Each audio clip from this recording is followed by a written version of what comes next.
You look at any screenshot of Brink, you know it's Brink. It can't be mistaken for anything else.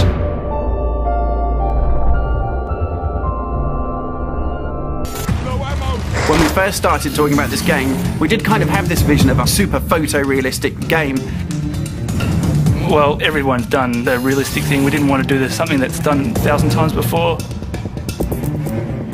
It wasn't until Olivier sort of came on board where we actually came along with the ultra-realistic, sort of exaggerated toon style. Olivier and I argued about that stuff for a while. Olivier had this vision for the artistic style of the game, the characters, the environments, and he's stuck with it. They were a bit cautious at the beginning. We are navigating between realism and sometimes a bit more cartoony.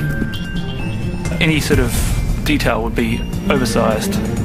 Because of this really fast-paced action and combat game, you have to quickly identify who's in front of your gun. So having this kind of exaggerated style makes things easier for everybody. The facial animation, that's something that is quite difficult to achieve. If you remove just a little bit of expression on an eyebrow, you have a very different result.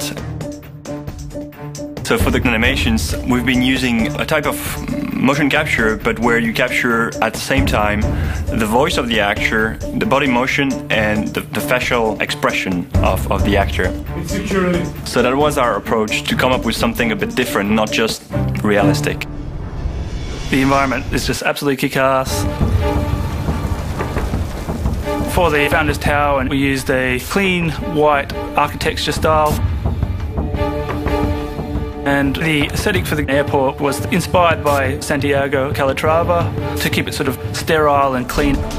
As you head further south to the areas where refugees are arriving, you enter more shantytown-like features, clearly inspired by favelas from Rio de Janeiro.